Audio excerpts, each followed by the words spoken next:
Let's talk about Joe Biden's incoming administration, Donald Trump's outgoing administration, and the long, bumpy road to justice. Because justice matters.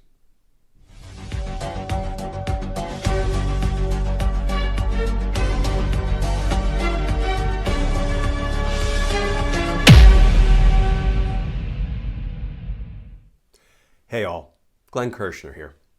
So with the Biden transition underway, President-elect Joe Biden wasted no time in announcing and introducing on TV some of his cabinet picks. First, Joe Biden himself talked about sort of the importance of re-engaging with our allies around the world and beginning to again deal with our adversaries in an appropriate way. Joe Biden's pick for Secretary of Homeland Security, Alejandro Mayorkas, said, quote, "We are a country of welcome," close quote. Joe Biden's pick for Ambassador to the United Nations, Linda Thomas Greenfield, said, quote, "America is back. Diplomacy is back," close quote. Joe Biden's pick for National Security Advisor, Jake Sullivan. Okay, I have to admit, when I was listening to Jake Sullivan talk, all I could think of was the following question. What's the difference between Joe Biden's National Security Advisor, Jake Sullivan, and Donald Trump's National Security Advisor, Mike Flynn? Answer: Jake Sullivan will never appear before Judge Emmett Sullivan as a criminal defendant. Okay, I'm no Johnny Carson, or maybe I should use a more current reference. I'm no David Letterman. I know David Letterman is not current, but at least I didn't say Henny Youngman or Groucho Marx, right? I think we get to lighten up a little bit for the time being. I think we get to exhale. We get to breathe a sigh of relief. We get to feel good about the direction in which America is heading. But we're still going to have to hold on tight because we need to walk the long, bumpy road to justice. And when it comes to that long, bumpy road to justice, that brings me to today's topic. Outgoing Secretary of State, Mike Pompeo. So, outgoing Secretary of State, Mike Pompeo, will be replaced by incoming Secretary of State, Tony Blinken. Now, Tony Blinken served previously as Deputy Secretary of State. He served previously as Deputy National Security Advisor. He's eminently qualified. He will be ready on day one. I urge you to read his bio. It is impressive. And I would also ask you to Google or do a YouTube search for Tony Blinken and Sesame Street, or maybe more specifically, Tony Blinken and the Sesame Street character Grover. Yeah. Having raised 5 daughters, I know my way around Sesame Street. And what you will see is Tony Blinken, in one of his prior federal positions, giving a civics lesson to children, kind of explaining in ways they can understand what the United Nations is.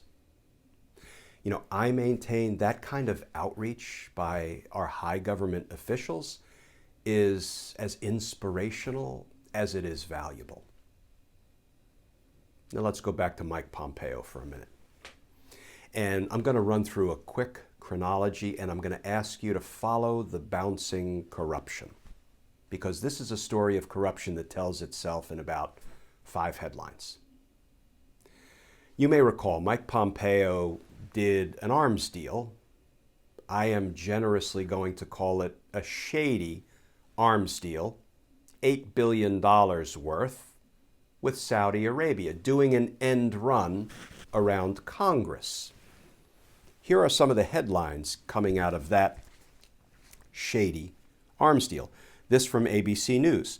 Trump administration bypasses Congress with $8 billion arms sale to Saudi Arabia, United Arab Emirates.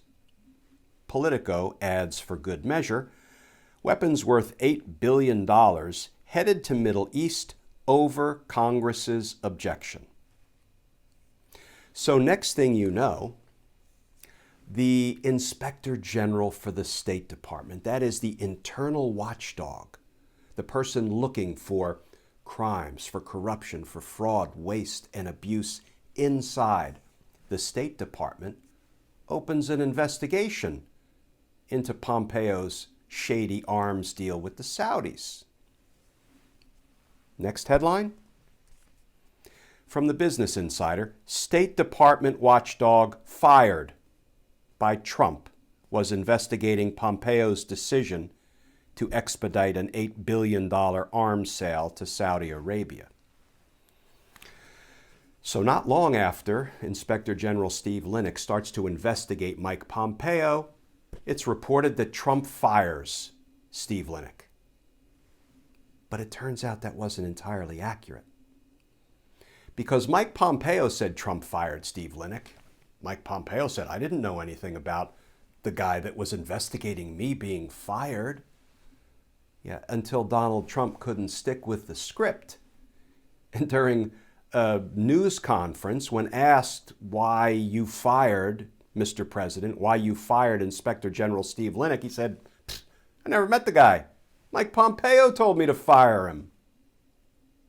Follow the bouncing corruption. What happens next? Congress, understandably, wants to investigate the shady arms deal that was conducted by Mike Pompeo over Congress's objection, the firing of the guy who was investigating the shady arms deal by some combination of Donald Trump and Mike Pompeo. And so they issue subpoenas. They lawfully issue congressional subpoenas, fulfilling their oversight responsibilities. And Mike Pompeo tells State Department employees, do not comply with those lawfully issued congressional subpoenas. Here's the headline from The Hill. Pompeo rejects Dems' demands for officials' testimony. Fortune magazine follows up with, can Mike Pompeo keep State Department officials from testifying? To which I would answer, not lawfully. So Mike Pompeo decides that, he's not going to play these co-equal branch of government games. When people are trying to look into his misconduct, whether it's the Inspector General of the State Department or Congress, no. He'll put a stop to it. He doesn't recognize Congress's co-equal branch of government status. He's not going to play their little constitutional games. Folks, at this moment in time, we're having what I consider a largely academic discussion about whether Trump and his criminal associates should be criminally investigated and prosecuted. The reason I say it's a largely academic discussion is because I am just waiting for what the Tony Blinkens of the world, what the incoming cabinet secretaries of the Biden administration will find when they get an inside peek into Donald Trump's government. I anxiously await the results of what Tony Blinken, as the incoming Secretary of State, gets to see that Mike Pompeo has so desperately been trying to hide from Congress and from we the people. And at that point, I contend that the question of whether Mike Pompeo and Trump and Pence and Barr and the rest of them will have to be criminally investigated, and if the evidence supports it, prosecuted, it will be an academic question. There will only be one answer, and that will be that we must walk the road to justice, because justice matters. And as always, folks, thank you for watching my YouTube videos. Please feel free to hit subscribe if you haven't already. And you can also follow me on Twitter. My handle is @GlennKirshner2, where I answer your legal questions all day and night as best I can. And of course, you can also go over to patreon.com. You can sign up to become a patron and formally support our all-volunteer efforts here.